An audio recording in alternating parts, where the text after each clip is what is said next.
స్పష్టమునకు సంచకరుగా ఆత్మానుగ్రహించెను.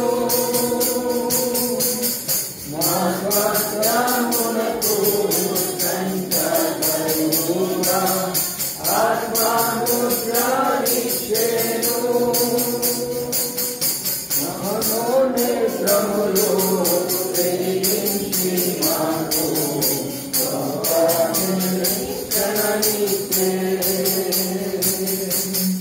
మనోనేత్రములు వెలిగించి మాకు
ఆరాధన చేయమని మాట చదువుకుందాము. లూకాసు వార్త 17వ అధ్యాయం. లూకాసు వార్త 17వ అధ్యాయం.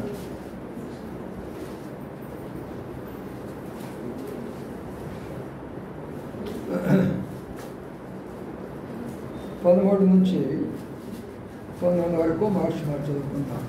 13 నుంచి 19. యేసు ప్రభువా మమ్మల్ని కరుణించమని కేకలు వేస్తారు.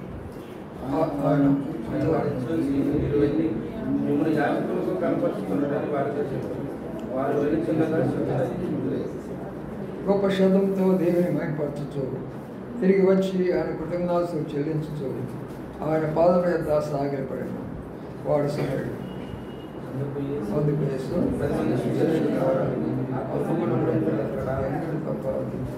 ఈ అన్యుడు తప్ప దేవుని మహిమపరచుటకు తిరిగి వచ్చిన వాడు ఎవడనో అప్పుడో లేదని చెప్పి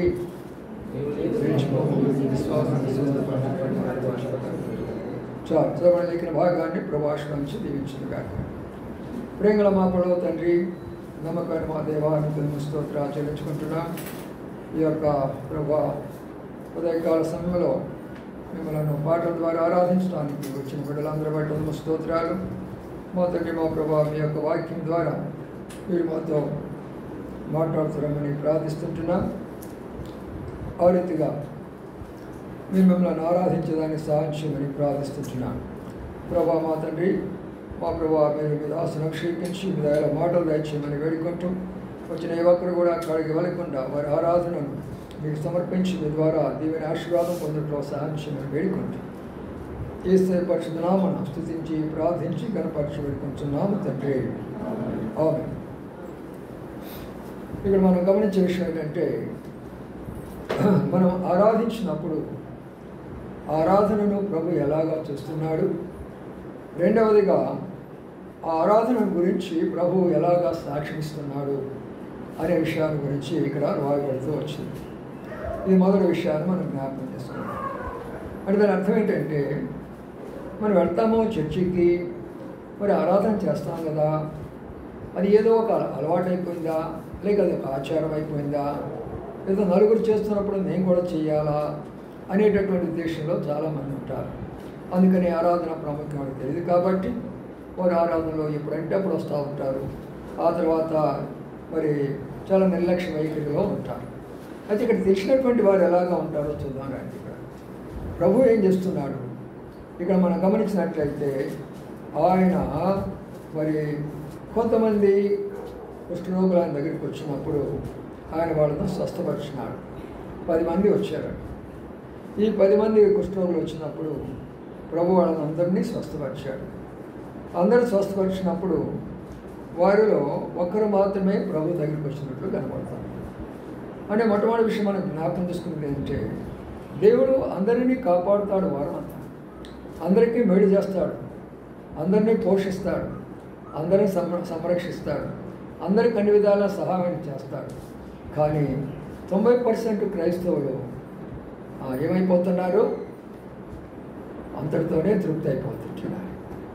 10% క్రైస్తవులు మాత్రమే ఇక్కడ మనం గమనిస్తే 1%, 10లో 1 ఒకరు మాత్రమే రాగలిగినారు ప్రభుని ఆరాధించడానికి. వీళ్ళగా ఇక్కడ ప్రభు వాళ్ళని గురించి ఇచ్చినటువంటి సాక్ష్యము, వారికి చెప్పినటువంటి శ్రేష్టమైన ఆశీర్వాదాన్ని మనం ఇక్కడ చూస్తాం.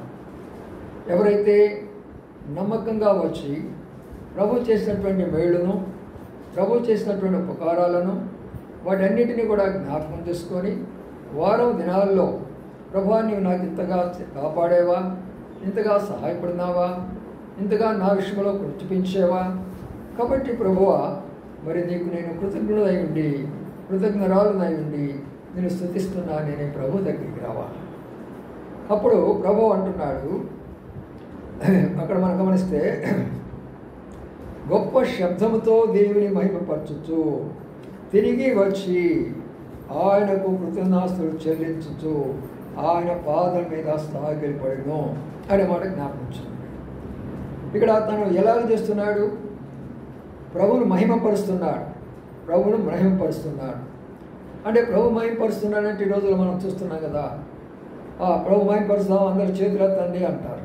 దానిని కాదు ప్రభు మహిమపరచడం అంటే, అందరూ కలిసి చప్పట్లు కొట్టండి ప్రభు మహిమపరచండి అంటారు. అది కాదు ప్రభు మహిమపరచడం అంటే. అది చెప్పేదాని కొరకే మీకు ఈరోజు వ్యక్తమానం ఇస్తున్నాను. ఇక్కడ ఎలాగా ప్రభువును మహిమపరుస్తున్నాడు చూసారా, ఆయన తిరిగి వస్తున్నాడు, కృతజ్ఞతాస్తుతులు చెల్లిస్తున్నాడు. అది ప్రభువును మహిమపరచడం అంటే. కృతజ్ఞత కలిగినటువంటి స్వభావం కలిగినటువంటి వ్యక్తిగా కనబడుతుంటున్నాడు. ఏమిటా కృతజ్ఞత? నా ప్రభు దగ్గరికి నేను వెళ్ళినప్పుడు నా కష్టంలో నుంచి నన్ను బయటికి తీసుకొచ్చాడు. నా ప్రభు దగ్గరికి నేను వెళ్ళినప్పుడు నా రోగంలో నుంచి నన్ను బయటికి తీసుకెళ్ళినాడు. నా ప్రభు దగ్గర నేను వెళ్ళినప్పుడు నా చింత నా దిగుల నుంచి నన్ను బయటికి తీసుకొని వచ్చాడు. ఈ రోజున నేను ఆయనకు కృతజ్ఞత ఉండి ఆయన నేను స్తుతులు చెల్లించాలా అని ప్రభుని మనము స్తుతించాలా. అందుకని ప్రియమైన సోదరీశ్వరుడా, మొట్టమొదటి ఆయనను మహింపరచడం అంటే అనేక స్థలాల్లో మనం చూస్తుంటున్నాం. ఈ దినాల్లో చప్పట్లు కొట్టండి, ఆ తర్వాత చేతులెత్తండి, ఆయన మహింపరచండి, హల్లెలూయా చెప్పండి అంటారు. అది కాదు మహిమ అంటే. అక్కడికి వచ్చినటువంటి వారు నిజముగా ప్రభువా నన్ను నీవు కృతజ్ఞతగా వచ్చాడు, నీ దగ్గర కృతజ్ఞుడై వచ్చాడు, ఎందుకంటే నన్ను స్వస్థపరిచినావు. నాకు రోగం ఉన్నప్పుడు నన్ను ఎవరి దగ్గర తీసుకొని రాలేదు. నా ఊరోళ్ళు బయట పెట్టేశారు, నా ఇంటోళ్ళు బయట పెట్టేశారు, నేను ఎవరు ముట్టుకోవడానికి లేదు, నేనంతా అపవిత్రుడిని, అలాంటి దౌర్భాగ్యుడిని. ఈనాడు ప్రభువా నీవు నా మీద చూపించినటువంటి మహాప్రేమ ఎవరు కూడా వర్ణించలేరు. మీరు చేసినటువంటి ఇంత గొప్ప ప్రేమ నేను చెప్పలేను నా నోటితోటి. ప్రేమన సోదరులారా, ఈ మాట ప్రకారం మనం అర్థం చేసుకునేది ఏంటంటే, ప్రభువు చేసిన కార్యము స్వస్థతే కాదు, అక్కడ అనేకమైనటువంటి విషయాలు ఉన్నాయి. అక్కడ ఏమిటి ఆ విషయాలంటే, ఏ బంధం అయితే తొలగిపోయిందో ఆ బంధాన్ని ప్రభు తీసుకొని వస్తున్నాడు. అనగా తన కుష్ఠరోగం వస్తే తన ఇంటి వాళ్ళ బయట పంపించేశారు. ఇప్పుడు కుష్ఠరోగం బాగుపడితే తన ఇంటిలోకే రావచ్చు. ఆ ధన్యత దొరికింది, అది ప్రభు ద్వారా దొరికింది. కానీ మనం ఏ బంధాలు పోగొట్టుకుంటున్నామో ఆ బంధాలు ప్రభు మనకి ఇస్తూ ఉంటున్నాడు. అందుకనే ప్రభుని మనం స్తుతించి ఆరాధించవలసిన వారిగా ఉంటున్నాం. రెండవదిగా, ఏ గ్రామంలో నుంచి బయటికి నెట్టివేయబడ్డాడో ఆ గ్రామంలోకి అర్హత వచ్చేసింది. ఇప్పుడు ఆ గ్రామంలోకి వచ్చి ఆ యొక్క గ్రామవాసులందరూ కూడా ఆశ్చర్యపడుతుంటున్నారు. అరే, ఇతను కుష్ఠరోగి ఉన్నాడే, ఒకప్పుడు మనం బయటికి నెట్టేసాం కదా, ఎలాగ మళ్ళీ వచ్చేసాడంటే అదిగో ప్రభు ఉన్నాడు, ఆయన దేవుడు ఒక ఆయన ఉన్నాడు, ఆయన స్వస్థపరిచినాడు. ప్రియమైన సోదరి సోదరులారా, గ్రామంలో ఆయన దేవుడు యేసు ప్రభువారు గ్రామస్తులతో కలిసి ఉండడానికి కొరకై అవకాశం కల్పించాడు. కుటుంబీకులందరితో కలిసి ఉండేదాని కొరకై అవకాశం కల్పించాడు. అంత మాత్రమే కాదు, అక్కడ ఏం చెప్పాడంటే నీ వెళ్ళి యాజకునికి చూపించుకోవాలని అన్నాడు. నీ వెళ్ళి యాజకుడు చూపించుకోవాలంటే యాజకుడు ఎక్కడ ఉంటాడు? యాజకుడు ఎక్కడ బజార్లో ఉంటాడా? చెప్పండి, యాజకుడు ఎక్కడ ఉంటాడు?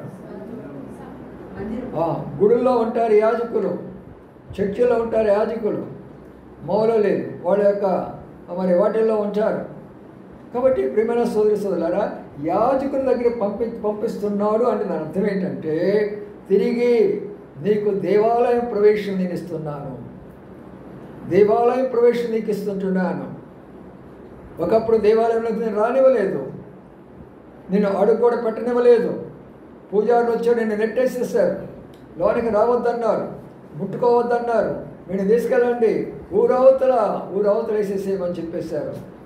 అలాంటి వారిలోకి మళ్ళా తిరిగి వచ్చేటటువంటి ధన్యత మళ్ళా ప్రభు ఇచ్చినాడు. చూడండి ప్రియులారా, రోగం పోవడమే కాదు కానీ పోయినటువంటి బంధాలు, పోయినటువంటి విషయాలన్నీ కూడా ఎలాగైనా సంపాదిస్తున్నాడో చూడండి. అది ఆరాధన, అది కృతజ్ఞత. ఈ రోజున ఆయన వచ్చి కృతజ్ఞతాస్తులు చెల్లించాడంటే ఏం చెల్లించాడు? అది తన యొక్క అనుభవమై ఉండాలా. అందుకని ఏమిటా అనుభవం మనం అక్కడ చూస్తే, ప్రభువా ఒకప్పుడు నా కుటుంబమే నన్ను దూరపరిచేసింది, అయితే ఆ కుటుంబమే ఈరోజు నన్ను ప్రేమతో చేర్చుకుంటున్నది. ఒక కుటుంబం వాళ్ళని నెట్వేసినటువంటి కుటుంబం వాళ్ళని ప్రేమతో చేర్చుకుంటున్నది. ఎందుకు? మనలో రోగం ఉన్నప్పుడు, మనలో అపవిత్రం ఉన్నప్పుడు, మనలో చెడుగున్నప్పుడు ఎవరు మన దగ్గరికి రారు, మనం దూరపరుచుకుంటారు. కుటుంబాన్ని ఇచ్చినటువంటి ప్రభుని బట్టి ప్రభును స్తుతించాలా. ఏ సమాజంలోంచి బయటికి వెలివేయబడినాడో తిరిగి ఆ సమాజాన్ని ఇచ్చిన కారణం చేత ప్రభును స్తుతించాలా. మూడవదిగా, సంఘము లేక దేవాలయము లేక యాజకుడు లోనికి రావద్దు అని చెప్పినటువంటి ఆయన తిరిగి ఆయనను రప్పించుకున్నవాడిగా కనబడుతుంటున్నాడు. ఎంత గొప్ప ధన్యత! అందుకని కృతజ్ఞుడయ్యండి ఆయన దగ్గరకు వచ్చి మరి సాగిలపడి ఆయనకు వందనాలు చెల్లిస్తుంటున్నాడు. అది ఆరాధన అంటే బాగా అర్థం చేసుకోనండి. ఆయన అనుభవం అలాగుంటే ఈ వారంలో నీ అనుభవం ఏంటి? పోయిన ఆదివారం నుంచి ఈ ఆదివారం వరకు అనేక స్థలాలకు వెళ్ళావు, అనేకులు కలుసుకున్నావు, అనేక పరిస్థితులు ఎదుర్కొన్నావు. వాటన్నింటిలో ప్రభు ఎలాగో నీకు తోడుగా ఉన్నాడు. ఆయన తోడుగా ఉన్నాడా లేడా అనేది మనం గుర్తించుకొని ప్రభుని ఆరాధించవలసిన వారిగా ఉన్నాం. భక్సింగ్ గారు ప్రభుని అంగీకరించినప్పుడు కుటుంబీకులు బయటకు నెట్టేసేశారు. నువ్వు ఇంటికి రావడానికి వీలు లేదని చెప్పేశారు, నీవేమాత్రము కూడా నీకు ఆస్తి లేదని చెప్పేశారు. అక్కడ దూరం అయిపోయినారు, తల్లిదండ్రులు దూరం అయిపోయినారు, అందరు దూరం అయిపోయినారు, వంటివాడు అయిపోయినాడు, అందరి చేత నెట్టివేయబడ్డాడు. అయితే ప్రభు ఊరుకున్నాడా? అద్భుతాల మీద అద్భుతాలు చేస్తూ వచ్చాడు. ఒకనొక సందర్భంలో ఒక స్థలంలో సిక్కుల మధ్యలో ఉండి ఆయన వాక్యం చెప్తున్నాడు. పంజాబ్ ప్రాంతంలో అనేకులు ఉన్నారు, ఆయన వాక్యం ఏంటంటే సిక్కులందరూ కూడా చాలా కోపం వస్తుంది. వీడేంటి మనవాడయ్యుండి మన యొక్క పద్ధతులన్నీ మారివేసేసి ఏదేదో చెప్తున్నాడు క్రైస్తవుల గురించి అని చాలా కోపంగా ఉన్నారు వాళ్ళందరూ. అయితే అయిపోయిన తర్వాత కొంతమంది వచ్చారు ముందుకు.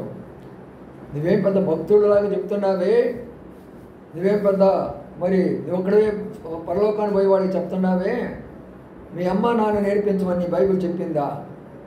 మీ అమ్మ నాన్న చూడు ఎంత ఏడుస్తున్నారో నువ్వు దేవుని నమ్ముకున్న కారణం చేత, వాడు ఎంత బాధపడుతున్నారు చూడే అని అన్నాడు. ఆ మీటింగ్లోనే తెలియకుండా వాళ్ళ నాయన కూర్చున్నాడు వెనక. భక్సింగ్ గారు నాయన వెనక కూర్చున్నాడు మీటింగ్లో. ఆవిడ ఎప్పుడైతే వచ్చి కుమారుని ఆ రీతిగా ప్రశ్నిస్తున్నాడో ఆయన ముందుకు వచ్చాడు భక్సింగ్ గారు నాన్నగారు వచ్చి వాళ్ళందరిని ఆపు చేసి ఒక మాట అన్నాడు, నా కుమారుడు మీరు ప్రశ్నిస్తున్నారే, ఏనాడైనా నేను చెప్పానా నా కుమారుడు నన్ను బాధ పెట్టాడని? ఏనాడైనా నేను చెప్పానా నా కుమారుడు నన్ను ఏడ్పించాడని? నేను ఎప్పుడు చెప్పలేదే. మరి నువ్వు ఎలాగా మీరు ఎట్లా అనుకున్నారు? లేకపోగా ఇంకోటి ఏమని తెలిసిన, నా కుమారుడికి శాంతి సమాధానం దొరికింది. మరి మీకు దొరికిందా? తన హృదయంలో నా శాంతి సమాధానం మీకున్నదా? ఒక్కరు మాట్లాడలేకపోయినారు.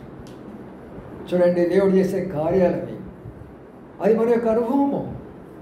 ఆరాధన అంటే బ్రోన్ యొక్క ఆరాధన అంటే అనుభవమై ఉండాలా. ఈ వార దినాల్లో నువ్వు ఎక్కడికి వెళ్ళేవో, దేవుడు నేను ఎలాగా సంధిస్తూ వచ్చాడో, నీకు ఎలాగా సహాయం చేస్తూ వచ్చాడో, నీకు తోడుగా ఎలాగుంటూ వచ్చాడో, నేను ఎలాగా కాపాడుకుంటూ వచ్చాడో, నేను ఎలాగా పోషించుకుంటూ వచ్చాడో, నిన్ను ఎలాగా మరి సంరక్షిస్తూ వచ్చాడో, ఆయన ఎలాగా సహాయపడుతూ వచ్చాడో. ప్రభు, ఆ వారం దినాలు ఇది నా అనుభవం అయ్యా, నా అనుభవంతో నిన్ను ఆరాధిస్తున్నాను ప్రభు అని ప్రభుని మనం ఆరాధించాలి. అది కృతజ్ఞతాస్తుతి అంటారు. చాలామందికి ఉంటుందా అది? కృతజ్ఞతాస్తుతి ఉండదు వాళ్ళకి. వాళ్ళకి ఎలాగుంటుంది? ఏముంది, దేవుడు ఏదో అట్లా జరిగిపోతుందిలే, నా కుటుంబం ఇట్లా జరిగిపోతుందిలే, నా అనుకున్న ఇట్లా జరిగిపోతుందిలే అనుకుంటూనే ఉన్నారు, కానీ సత్యానికి లోబడలేకపోతుంటున్నారు. రండి కొంచెం ముందుకు వచ్చేస్తే చెప్పండి. రెండోది గొప్ప శబ్దంతో. ఎందుకండి గొప్ప శబ్దము? గొప్ప శబ్దం ఎందుకు చెప్పండి? మనం ఎప్పుడైనా ఒక పెద్ద శబ్దం వింటాం అంటే దేని కొరకు శబ్దము? ఇప్పుడు పోలీసు వాళ్ళు వస్తారు నైట్ పూట, వాళ్ళ యొక్క హార్న్ కొడతా ఉంటారు. అప్పుడు మనం ఏమనుకుంటాము? పోలీసు వాళ్ళు వచ్చారు అనుకుంటాం కదా. గుర్కా వస్తాడు, ఒక విజిల్ వేస్తూ ఉంటాడు, మనం ఏం గుర్తుపెట్టుకుంటాం? ఓ గుర్కా వచ్చినట్టున్నాను. అంటే శబ్దము దేనికి గుర్తు అంటే నీ యొక్క సాక్ష్యము అనేకులకు గుర్తు, నీ ఆరాధన అనేకులకు మరి గుర్తుగా కనబడుతుంది. నీ యొక్క ఆరాధన అనుభవము అనేకులను మార్చివేస్తున్నది. మనము ప్రభు కొరకే చేసినటువంటి ఆరాధన బిగ్గరగా చేసినప్పుడు, శబ్దమెత్తి చేసినప్పుడు, ఇతరులు వింటూ ఉన్నప్పుడు మనలో మార్పు జరుగుతూ ఉంటుంది. ఆరాధన చేయమంటే ప్రక్క వాళ్ళకి మాత్రం వినపడదు. ఇంట్లో మాత్రం పెద్ద పెద్దగా అరుస్తాము, ఆఫీసులో పెద్ద పెద్దగా అరుస్తాము, ఎక్కడంటే అక్కడ పెద్ద పెద్దగా అరుస్తాము. కానీ దేవుని సన్నిధికి వచ్చినప్పుడు బిగ్గరగా ప్రాక్టీస్ చేసుకోనండి, బిగ్గరగా ప్రార్థన చేయడం ప్రాక్టీస్ చేసుకోనండి. నేను మార్మర్స్ పొందిన కొత్త దినాల్లో చిన్నగా ప్రార్థన చేసేవాడిని. పెద్దగా ప్రార్థన చేయాలని ప్రాక్టీస్ చేసుకోవాలని నాకు ఒంగోలులో సిఎస్ఆర్ శర్మ కాలేజ్ దగ్గర కొండ ఒకటి ఉండేది. ఆ కొండ మీద ఒంటరిగా కూర్చొని పెద్దగా కేకలేసి ఆరాధన చేసేవాడిని, పెద్దగా కేకలేసి ప్రార్థన చేసేవాడిని. అక్కడ ఎవ్వరు ఉండేవాళ్ళు కాదు. ఆ చెట్లకు నేను సువార్త చెప్తూ వచ్చేవాడిని. అక్కడ ఎవరు ఉండేవాళ్ళు కాదు. ఆ యొక్క శూన్యమైన ప్రాంతంలో పెద్ద పెద్ద కేకలేసి చెప్తూ ఉండేవాడిని. ఏంట్రా కారణం అంటే నేను సంఘంలో నిలబడి చెప్పాలి ఆ వాక్యం. కాబట్టి నేను సంఘంలో నిలబడి వాక్యం చెప్పాలంటే ఇప్పుడు ఎవరున్నా ఎవరు లేపని కొండ మీద నా ప్రార్థన, ఈ కొండ మీద నా ఆరాధన, ఈ కొండ మీద నా ప్రసంగం అని అలాగా ట్రైనింగ్ అయ్యాను నేను. ప్రియమైన సోదరీశ్వరుడా, బిగ్గరగా ఆరాధన చేశాడు. ఎందుకు? వెలిగెత్తి శబ్దంతో మనం ఆరాధన చేయాలా?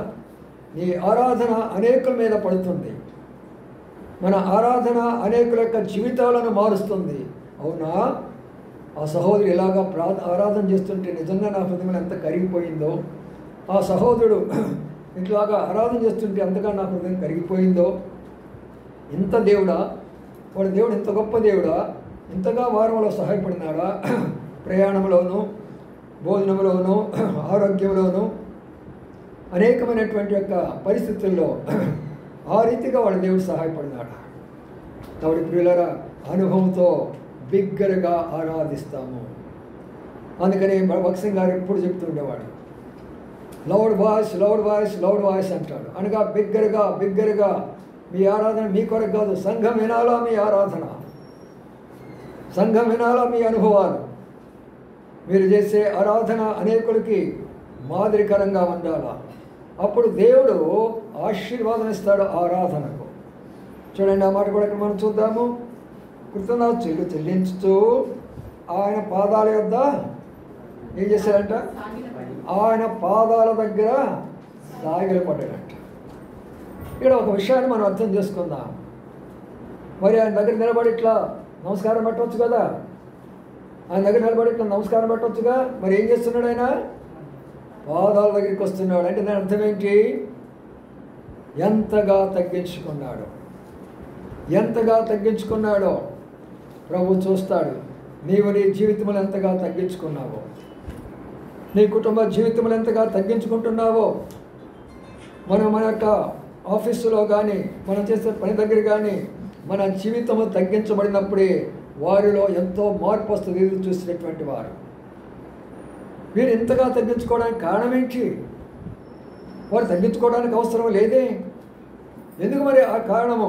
ఏమైంది ఆ కారణము?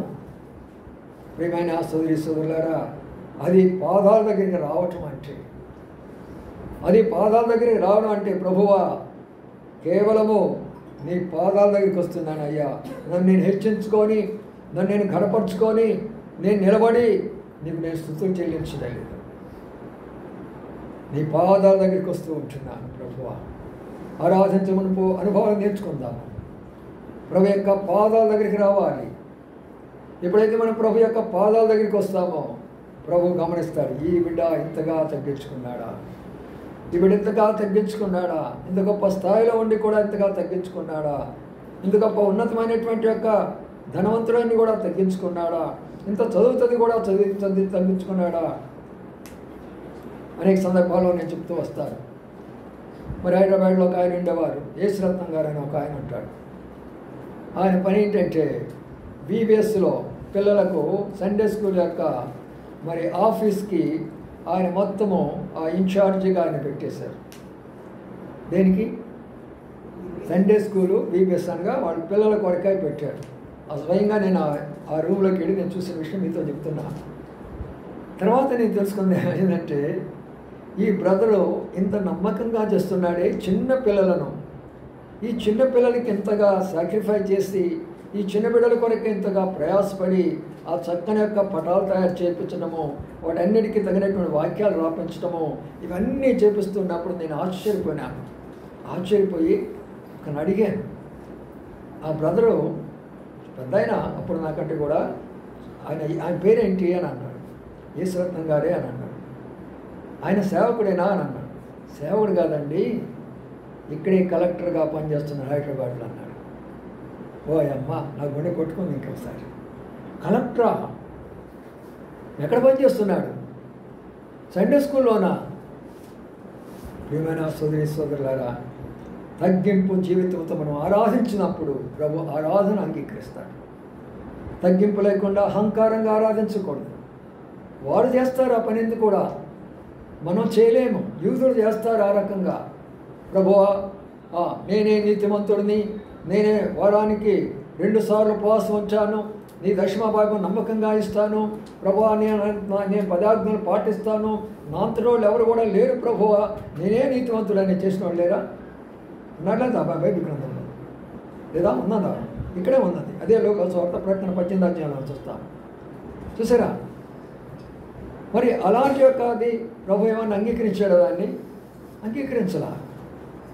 ఎప్పుడైతే ఆరాధన చేయాలనుకుంటావో తగ్గించుకో, బిగ్గరగా ఆరాధన చేయి, కృతజ్ఞుడయ్యుండు, ప్రభు చేసిన మేలును మర్చిపోకాకు. మరి మాట ఎక్కడ ఏమని తెలిసినా సాగిలు పడ్డాడు. పోనీ పాదాల దగ్గరికి వచ్చుంటే అయిపోయింది అనుకోవచ్చుగా. సాగిలు పడేది ఏముంది? మళ్ళీ ఎందుకు సాగిలు పడాల్సి వస్తుంది? మీరే ఆలోచించండి. సాగిలు పడటం అంటే అర్థం ఏంటి? పూర్తిగా ఇంగ్లీష్లో అయితే చక్కగా ఉంటుంది, ఫెల్ డౌన్ అంటారు. అంటే కిందగా పూర్తిగా పడిపోవటము. అందుకని వాళ్ళు ఏం చేస్తారంటే, అన్యులు పడుకొని బోళ్ళగా పడుకొని ఇట్లా 2 చేతులు కలిపేసి బోళ్ళగా పడుకొని నమస్కారం పెడతారు. అంటే దాని అర్థం ఏంటంటే, ప్రభువా, నన్ను నేను నీకు అప్పగించుకుంటున్నానయ్యా, నా శరీరం, నా ప్రాణము, నా చేతులు, నా కాళ్ళు, నా హృదయము, నా సమస్తము కూడా ప్రభువా నీకు అప్పగించుకుంటాను. నా సమస్తము నీకు అప్పగించుకుంటున్నాను ప్రభువా. ఆరాధన ఎంత స్థాయిలోకి వెళ్ళిపోయింది. రావటం ఒక బాధ్యతగా కృతజ్ఞుడై ఉండి తిరిగి రావడం ఒకటైతే, రెండవదిగా కృతజ్ఞాస్తుతులు రెండవదైతే, పాదాల దగ్గర కూర్చోవడము మూడవదైతే, ఆ తర్వాత సాగిల పట్టడము నాలుగు అయిపోయినాడు. ఎంత గొప్ప ఆరాధన చూడండి. మనం ఏం సమర్పించుకుంటున్నాం చెప్పండి. వారానికి 3 మీటింగులు ఉంటాయి మీకు. 3 మీటింగులో ఒక్కొక్క మీటింగ్ 2 వచ్చేసి ఆదివారం 3 గంటలు. అప్పుడు ఎన్ని అవుతాయి చెప్పండి? 3 2 6, 6 3 ఎన్ని అవుతాయి? 6 3 9 గంటలు. 9 గంటలు. అప్పుడు వారానికి మొత్తం గంటలు చెప్పండి. రోజుకి ఎన్ని గంటలు? 24 గంటలు. వారానికి ఎన్ని గంటలు? ఎన్ని గంటలుగా చెప్పండి మరి మీరు. మరి ఇన్ని గంటలకు 9 గంటలు ఇవ్వలేకపోతున్నామే. మన ఆరాధన ఎలాగ ప్రభు అంగీకరిస్తారు చెప్పండి.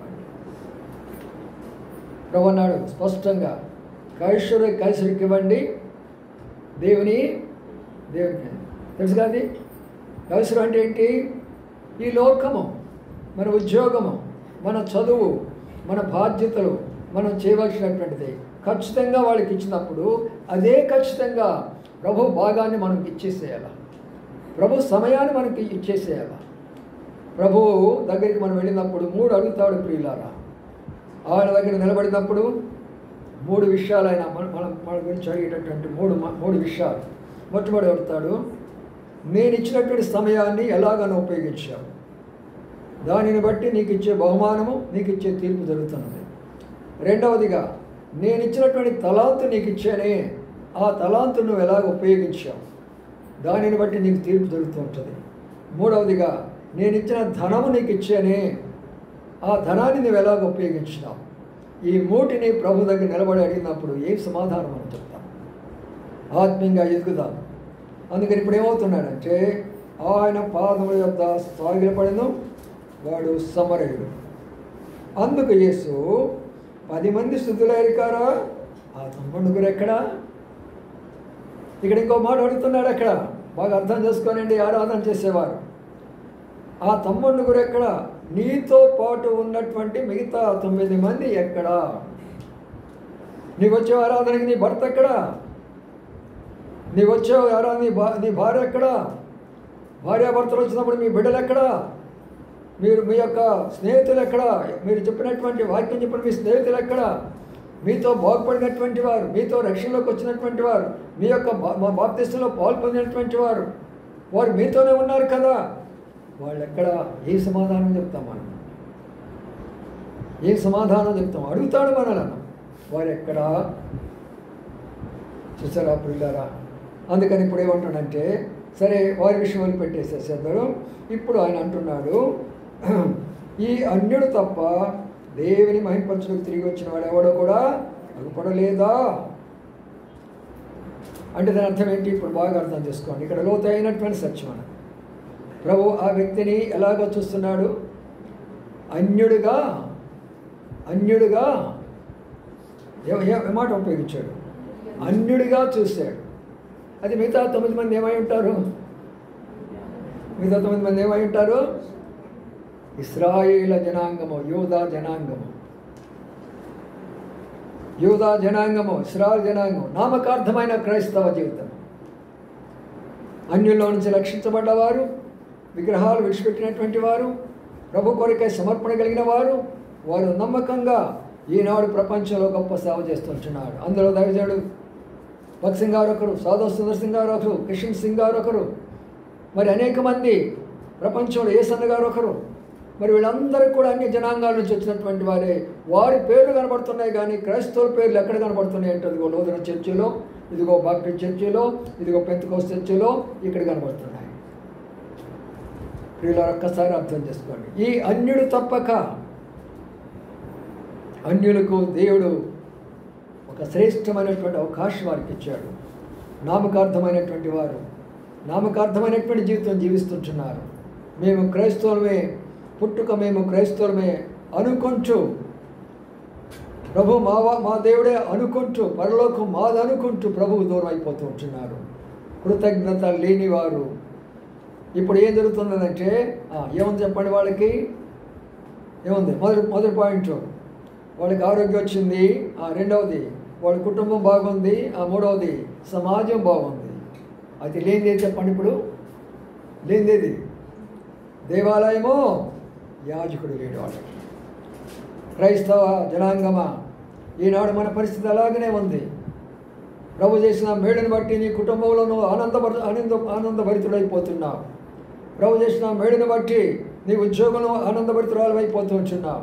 ప్రభు చేసిన మేలుని బట్టి మరి నువ్వు అందరితో కూడా ఆనందంగా ఉంటున్నావు. కానీ దేవుని సన్నిధిని పోగొట్టుకుంటున్నావు, ఆయన ఆలయాన్ని పోగొట్టుకుంటున్నావు. ఆయన యొక్క మరి ఆరాధనకు కృతజ్ఞతాస్తుతి లేనివాడిగా కనబడుతూ ఉంటున్నావు. అందుకనే ఆరాధనలో ఎంత గొప్ప ఉన్నాయో చూడండి, ఎంత రహస్యం ఉన్నదో. ఎన్నోసార్లు చదివే మన విషయం. ఇంకా చాలా విషయాలు ఉన్నాయి. ఇంకొక విషయం చూసి మరి ముగిసి చేసుకుంటాం. అక్కడ ఉన్న మాట జ్ఞాపకం చేసుకుందాం. ప్రభు ఏమంటున్నాడో చూద్దామండి. ఇప్పుడు 19 వచ్చిన కలిసి చదువుకుందాం. 19, నీవు లేచిపోము, నీ విశ్వాసాన్ని స్వస్థపరచునని ఆయనతో చెప్పాను.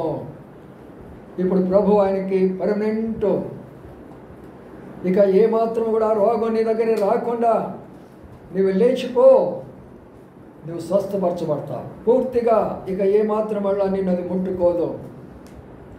దేవుని ప్రభు దగ్గరికి వచ్చి కృతజ్ఞతాస్తుతులు చెల్లిస్తే ప్రభు నీకు ఏది ఇవ్వాలో అది ఇచ్చి పంపిస్తాడు.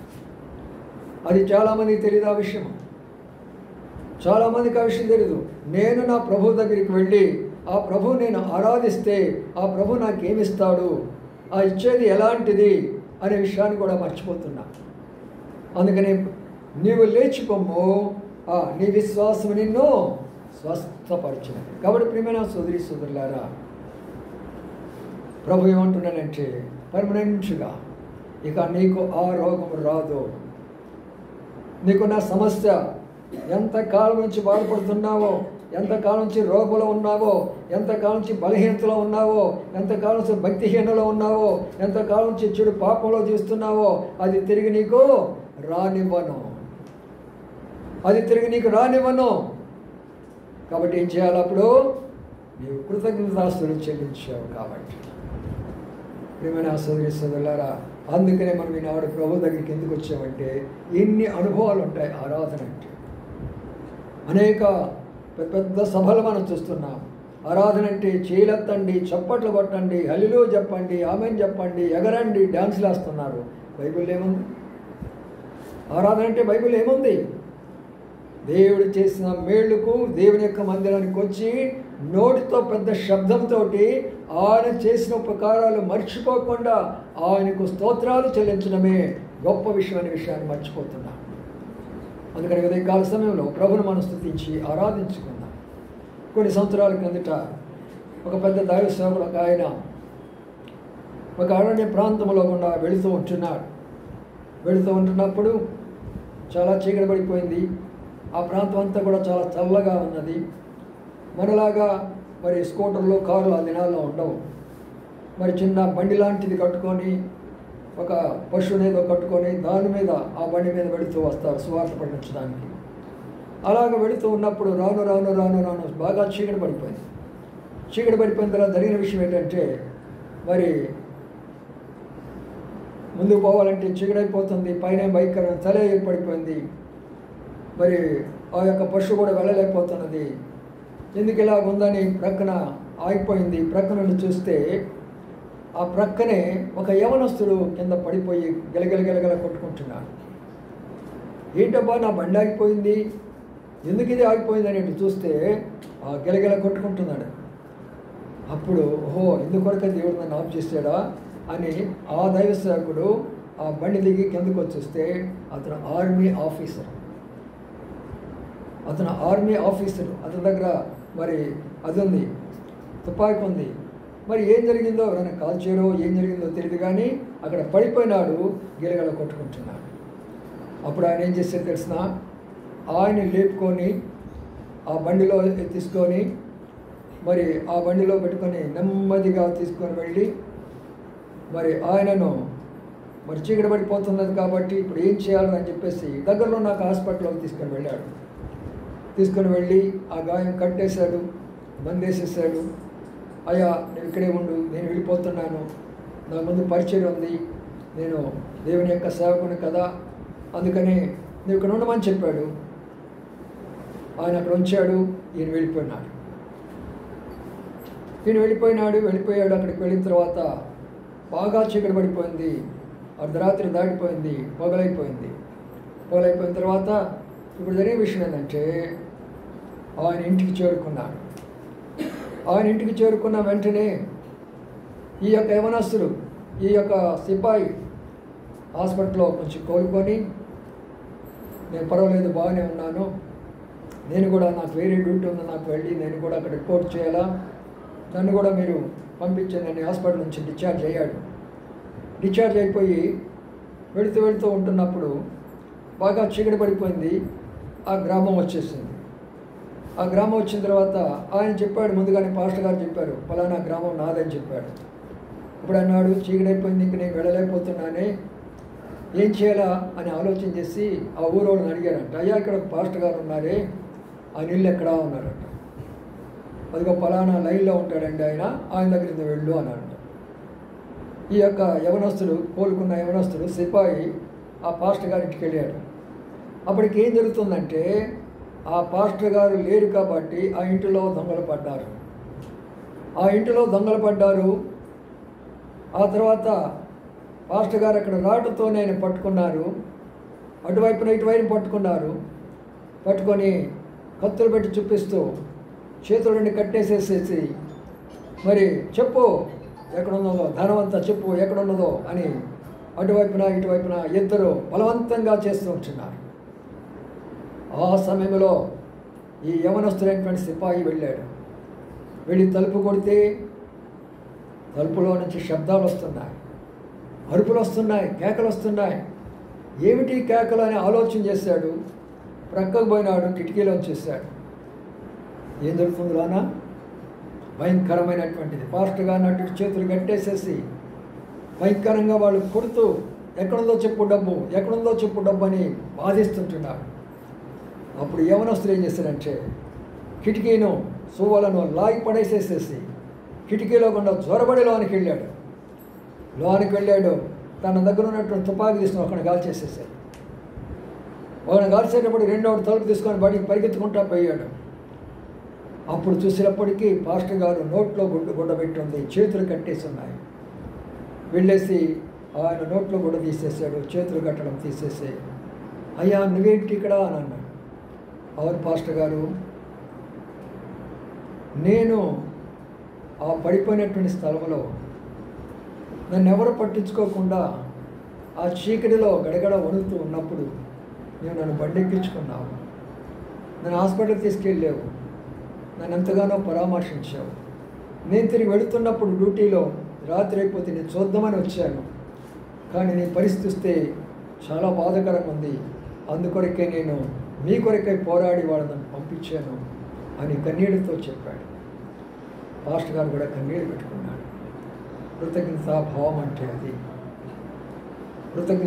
అది ఏదైతే దైవజనుడు వాళ్ళ కొరకై చేశాడో ఆ కృతజ్ఞత కలిగి, నేను మరి సోల్జర్ని కదా, సైనికుని కదా, నేను ఎక్కడికైనా వెళ్ళగలను, ఏమైనా చేయగానే వెళ్ళి ఉంటే ఆ రోజు అది జరిగేది కాదు కదా. కాబట్టి నా ప్రియమైన సోదరులారా, ఉదయకాల సమయంలో ఆ వ్యక్తి వలె మనం కృతజ్ఞత కలిగి ఉండాలి. ప్రభు చేసిన మేళ్ళు నీకు ఈ వారమంతటిలో ఏ విధమైనటువంటి మేలు చేసినాడో, ఆరోగ్యపరంగాన, ఆహార పరంగాన, ఆర్థిక పరంగాన, మానసిక పరంగాన, ఆత్మీయ పరంగాన ఏ విధానంలో ప్రభు నీకు సహాయపడినాడో ఆ విధానాల్లో గొప్ప శబ్దంతో ప్రభుని మనము స్తుతించి ఆరాధిస్తాం. అర్థం చేసుకోండి, ఆరాధన అంటే మిగతా తమ్మండుగురు కనబడలా, నామకార్థమైన క్రైస్తవులు, జీవితంలో మార్పు లేనటువంటి వారు, శరీర కొరక జీవించేవారు, లోకాశలు ఉన్నవారు రారు ప్రభు దగ్గరకు. నిజమైన మార్పు కలిగిన వారు 1% వస్తారు. 9 మంది ప్రభు రాకుండా వెళ్ళారు. ఈనాడు నీకు ఆ ధన్యత ఇచ్చారు కాబట్టి ప్రభుని మనం స్తుతించి ఆరాధిస్తాము, ప్రభుని మనము గనపరుస్తాము. రెండు ఆరాధనలో ప్రవేశిస్తాము. వాక్యమైన అనుభవంలో ఏదో చేయగాకండి. వాక్యమైన అనుభవంలో ప్రభు దగ్గరికి వచ్చారు, కృతజ్ఞతాస్తుతి అంటే విన్నారు, ఎలాగ స్తుతించాలో విన్నారు, బిగ్గరగా ఎందుకు స్తుతించాలో విన్నారు, పాదాల దగ్గర ఎందుకు కూర్చోవాలో విన్నారు, సాగిలపడడం అంటే ఏదో విన్నారు, దాని ద్వారా వచ్చిన ఆశీర్వాదాలు కూడా విన్నారు.